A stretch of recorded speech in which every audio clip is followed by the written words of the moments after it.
আজকে চলে গিয়েছিলাম মাসি বাড়ি। কার মাসি বাড়ি বলুন তো? জগন্নাথ দেবের মাসি বাড়ি।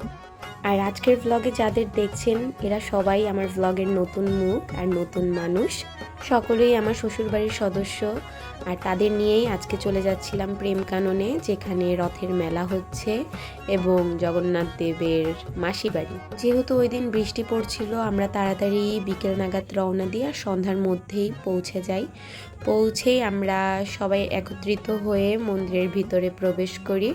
মন্দিরের ভিতরে প্রবেশ করেই দেখি সন্ধ্যা আরতির প্রিপারেশন চলছে, আর একটু পরেই শুরু হয়ে যাবে সন্ধ্যা আরতি। আর এখানে আমি, আমার শাশুড়ি মা, তারপর আমার বড়দি, আমার বড় মা, অ্যানা, আমার একটা ভাগ্নি, আমার এক কাকিমা আর একটা দিদি, এই তো সবাইকে নিয়েই আর কি চলে গিয়েছিলাম জগন্নাথ দেবের দর্শনে। আর গিয়েই ভগবানকে দর্শন করে নিলাম আর তাকে প্রণাম নিবেদন করলাম। তাদেরকে দেখেই মনটা ভরে গেল। অনেক দিন ধরে আসবো আসবো করে সব মিলিয়ে ফাইনালি চলেই আসলাম। প্রণাম শেষ করে আমি সামনে গিয়ে কিছুক্ষণ দাঁড়িয়ে থাকি, জগন্নাথ দেবকে দর্শন করি আর দাঁড়িয়ে দাঁড়িয়ে ভগবানের সাথে অনেক কথোপকথন করেছিলাম। অতঃপর শুরু হয়ে যায় বৃন্দাজির আরতি, আর এখানে আমরা সমবেত হয়ে বৃন্দাজির আরতি করছিলাম। এখানে অনেক অনেক ভক্ত রয়েছে, কিন্তু বিগত বছরগুলোর চেয়ে এই বছরই আমি একটু কম লোকের সমাগম দেখতে পেয়েছি, কারণ এখন ধর্মসভায় প্রোগ্রাম হয়, গল্লামারিতে প্রোগ্রাম হয়, সেই হিসেবে প্রেম কাননে একটু লোক কম হওয়াটাই স্বাভাবিক। 3 জায়গায় যেহেতু প্রোগ্রাম হয়, আগে প্রেম কাননেই শুধু প্রোগ্রাম হতো, তাই একটু ভক্তের সংখ্যা কম। এখন শুরু হবে সন্ধ্যা আরতি।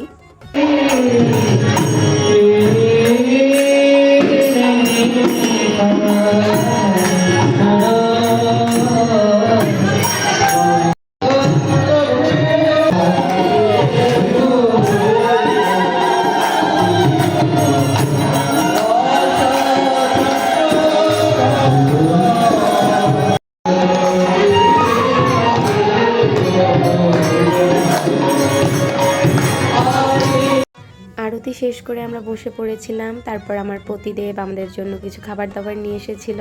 আর হ্যাঁ, এটা আমার পতিদেবের সাথে প্রথম রথযাত্রা ছিল এবং ভগবানকে দর্শন করাটাও প্রথম ছিল। আমার কাছে বেশ স্পেশাল লাগছিল এই দিনটা। আর এখানে আমরা সবাই পাঁপড় ভাজা খাচ্ছিলাম, বাদাম খাচ্ছিলাম। আসলে প্রেম কাননে আসতে এখানে যদি এসব না খাই সব মিস হয়ে যাবে। তারপরে এই যে আমাকে আর অ্যানাকে বাইরে নিয়ে এসেছিল সে, যে ঘোরাতে নিয়ে যাবে মেলাতে, তাই আমরা এখানে দাঁড়িয়ে ফুচকা খেয়ে নিয়েছিলাম। আর এখানের ফুচকাগুলো এত দারুণ! 1 প্লেট ফুচকা খাওয়ার পর মনে হলো আমাদের আরও 1 প্লেট ফুচকা খাওয়া দরকার, এবং আমরা আরও 1 প্লেট ফুচকা নিয়ে নিলাম। ফুচকা খাওয়ার পর চলে গিয়েছিলাম আখের রস খেতে। আর এখানে আমি, অ্যানা আর আমার পতিদেব 3 জনে 3টা আখের রস নিয়ে নিয়েছি। আর আখের রসটাও বেশ মজা ছিল। আর এই আখের রসের দাম ছিল মাত্র 10 টাকা। আর আমরা এখানে মজা করে করে আখের রস খাচ্ছিলাম। ভিতরে বসে আছে এবং যারা যারা বাড়িতে রয়েছে তারা সবাই লস করে ফেলেছে, আর আমি না লাভ করে ফেলেছি।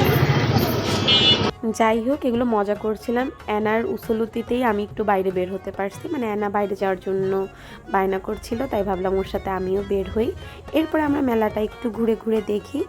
রথের মেলায় সাধারণত ভগবানের সেবার জিনিসপত্রই থাকে, তারপর থাকে মেয়েদের সাজুগুজুর কিছু জিনিস, তারপর ভগবানের নিত্য সেবার জিনিসই বেশি পাওয়া যায়। তারপর এখানে আমরা আরেকটু ঘুরে ঘুরে দেখলাম, এখানে সুন্দর সুন্দর পাথরের মূর্তি পাওয়া যাচ্ছিল। আর সেখান থেকে আমরা ছোট্ট একটি মহাদেব দেখতে পাই এবং অ্যানা সেই মহাদেবের সাথে একটি ছবিও তুলে নিল। এরপর চলে গিয়েছিলাম এখানে বেগুনি খেতে। এই 1 পিস বেগুনির দাম 10 টাকা, ভাবা যায়। আমি একটা সবজি বন নিয়েছিলাম, সেটাই খাচ্ছিলাম। অতঃপর ভজন কীর্তন অনুষ্ঠান শুরু হয়েছিল, সেটিই উপভোগ করছিলাম।